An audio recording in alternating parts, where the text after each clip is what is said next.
The desert had a way of stripping a man down to nothing but his bones and his will. For weeks, Elijah Kane had felt both wearing thin. His ranch, once a place of life and cattle and the laughter of men working under the sun, had become a graveyard of dust. A fire had swept through the valley the previous summer, leaving behind only charred fences and blackened earth. His herd had scattered, many dying in the flames, others taken by thieves who prowled the land like vultures over a carcass. Elijah had stayed, not because the land gave him hope anymore, but because it was the only place left that held the ghosts of his family. His father's grave sat beneath a twisted oak near the ridge, his mother's cross beside it. To abandon the ranch was to abandon them, and Elijah could not bear the thought of walking away, even if it meant starving in the soil that had raised him. That morning, he rose with the sun and felt the ache of thirst in his throat. He had a single jug of water left, barely enough for himself, perhaps 2 days' worth if he stretched it. His well had long gone dry, and the nearest town was 3 days' ride. He sat on his porch with the jug beside him, staring out at the land that had betrayed him, the cracked earth mocking his perseverance. It was then he saw her. At first, Elijah thought it was a mirage, a wavering figure stumbling through the desert heat, a silhouette bent with exhaustion. But as she drew closer, the reality of her presence became clear. She was barefoot, her dress torn by miles of walking, dust clinging to her like a second skin. In her arms, she carried a small bundle wrapped in cloth, and even from a distance, Elijah could hear the faint, pitiful cry of a child. She collapsed at the edge of his yard, falling to her knees as though the ground itself had claimed her. Elijah's first instinct was to stand and clutch the rifle leaning against his doorframe.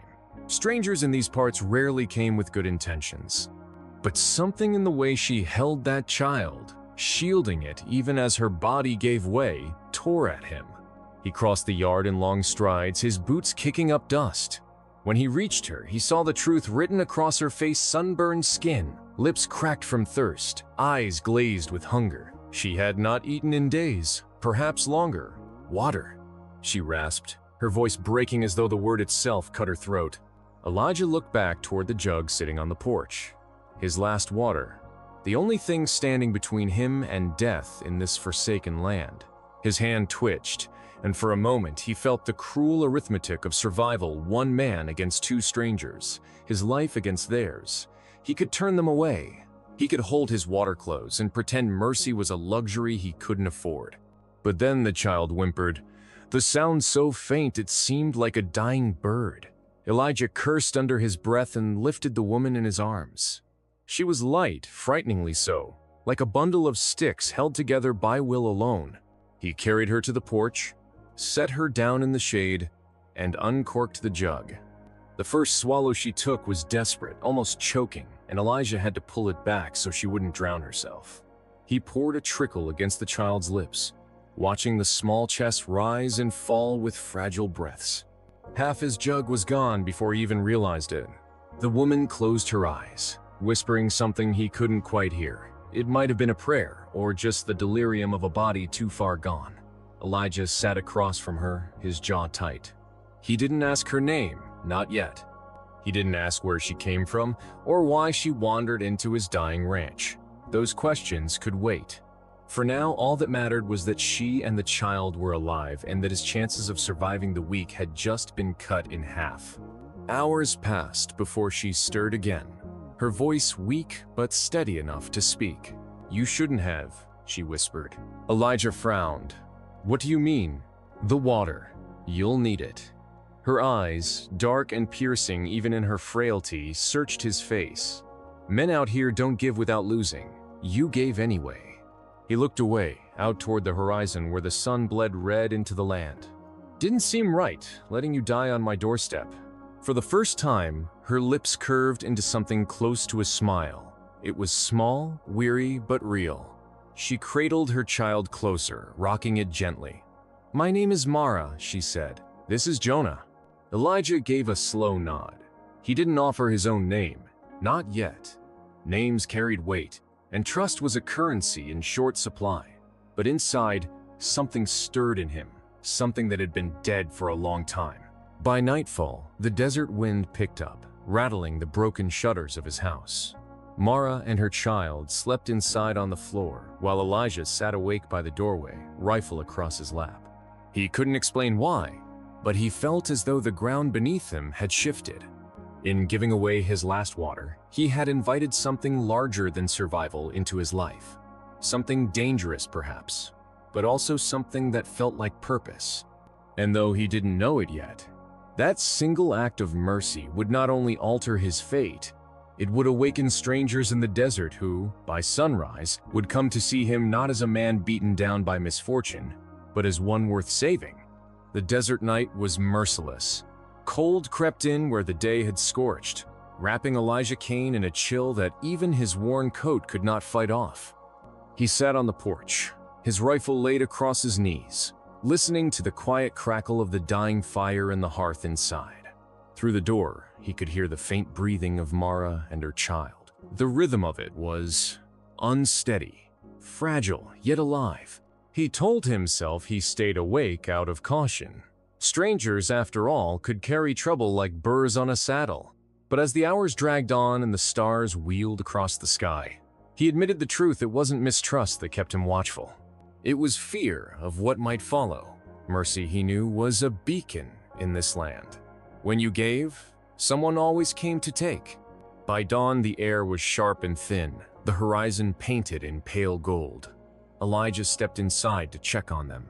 Mara stirred, sitting up slowly, her face etched with exhaustion, but steadier than the night before. Jonah whimpered softly in her arms, his eyes half closed. Elijah poured what little water remained into a tin cup and handed it to her. She hesitated. "You drink." He shook his head. "The boy needs it more than I do." Her eyes lingered on him, searching for deceit, for some hidden motive. Finding none, she took the cup and tilted it to the child's lips. Jonah swallowed weakly, a drop sliding down his chin. Elijah looked away, the knot in his chest tightening. When Mara spoke again, her voice was low, as though weighed down by memories she'd rather forget. "I wasn't always wandering. We had a camp far south of here. My people, they lived by the river. We traded hides, corn, and horses with whoever passed through.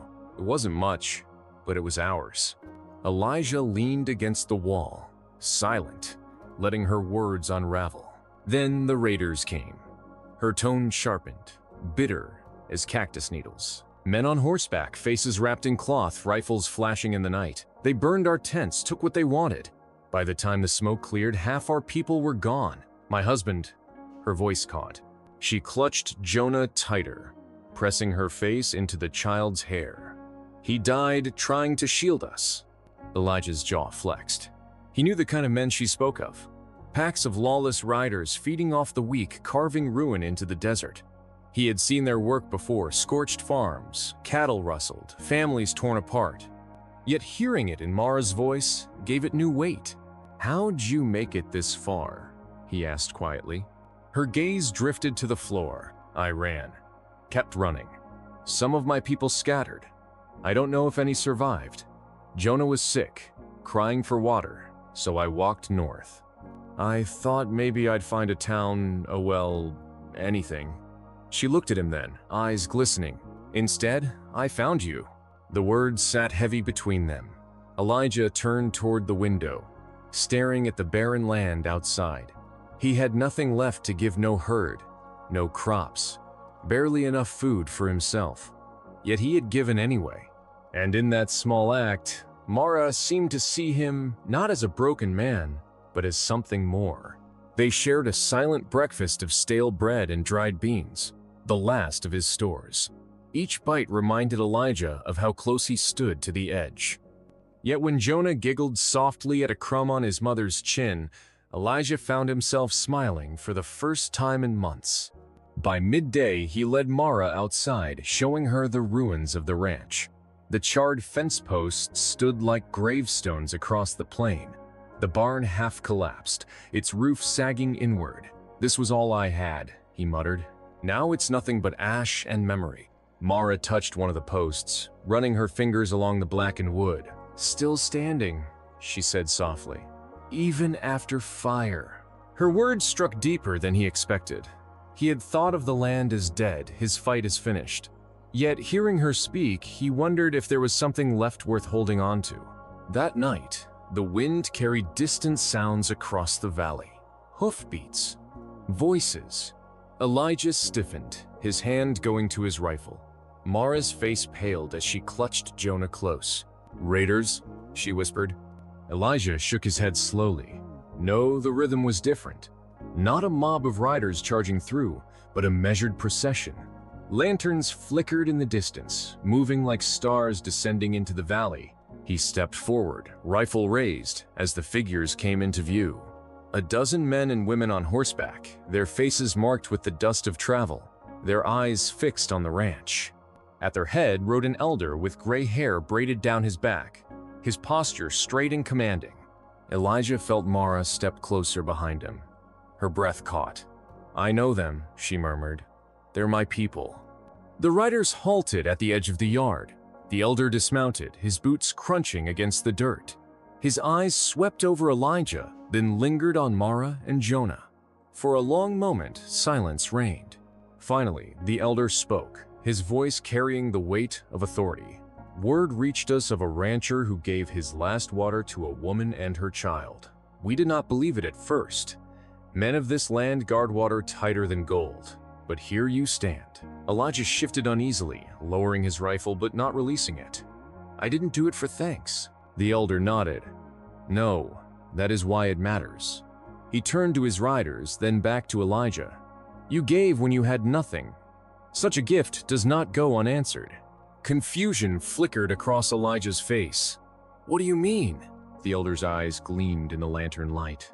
"At sunrise, you will see." With that, the riders dismounted, setting up camp around the edges of the ranch.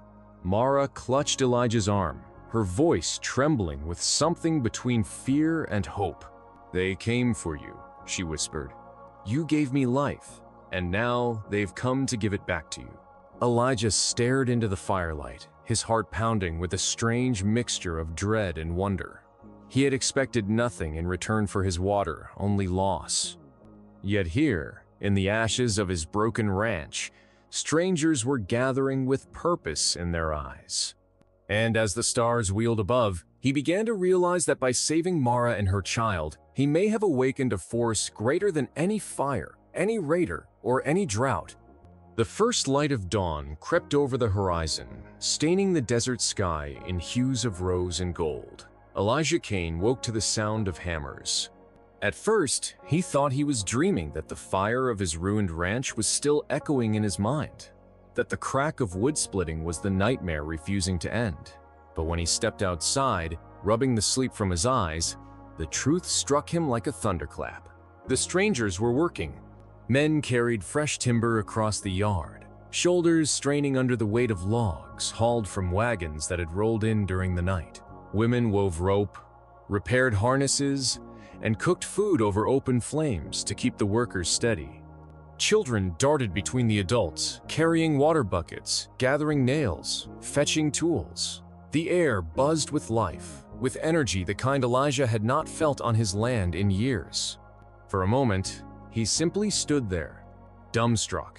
His eyes swept over the posts being sunk into the ground, the walls rising where ashes had once clung, the barn's skeleton being lifted beam by beam into the morning sky. Mara appeared at his side, Jonah in her arms, her face alight with awe. "I told you," she whispered. "They came for you." Elijah shook his head, voice rough. "For me? No. They came for you for your blood, your kin. I'm just a rancher with nothing left." But even as he said it, a young man approached, sweat streaking his brow, a grin on his face. He pressed a hammer into Elijah's hand. "Not nothing," the man said. "You've got 2 hands, time you used them." Before Elijah could reply, the young man had already hurried off to the next task, leaving the cowboy staring at the tool in his palm. Slowly, almost reluctantly, Elijah joined them. His first swings were hesitant, his body still weary from years of loss and silence. But as the hammer struck wood, the rhythm steadied. Each blow echoed across the yard like a heartbeat, pulling him deeper into the living current that surged all around him. By midday, sweat slicked his brow, dust clung to his clothes, and his muscles burned with effort. Yet for the first time in what felt like forever, Elijah did not feel hollow. He felt alive. He stole a glance at Mara, who had laid Jonah down to sleep in the shade while she braided rope alongside the other women. Her laughter rang across the yard, soft and unguarded, and it startled Elijah with its brightness. He had thought her broken, fragile as dry twigs in the wind. But now she seemed reborn, her strength feeding into the hands around her. As the sun blazed overhead, Elijah stepped back to drink from a ladle of cool water handed to him by one of the tribesmen. He wiped his mouth with the back of his sleeve, still watching the barn rise beam by beam. The elder approached, his gray hair gleaming in the sunlight. "You see now?" he asked, his voice calm but commanding. Elijah shook his head slowly. "I don't understand. Why me? Why this ranch? You don't even know me." The elder's eyes softened, though his stance remained strong. "We know enough. You gave when you had nothing. That kind of man cannot be left to die in silence. Your land may have burned, but your heart did not. That is why we rebuild not the wood, not the walls, but the man inside them." Elijah's throat tightened. He turned away, unable to speak, the words lodging like stones behind his ribs. By late afternoon, the ranch had transformed. Where blackened posts once stood, new fences stretched wide. The barn loomed strong again, its fresh timber glowing in the sun. The corral was repaired, the well cleaned and deepened, the house patched with new boards. What had been ashes only yesterday now breathed with possibility. The tribe gathered at dusk, their work finished, their faces tired but proud. Fires crackled across the yard, casting the rebuilt ranch in a warm glow.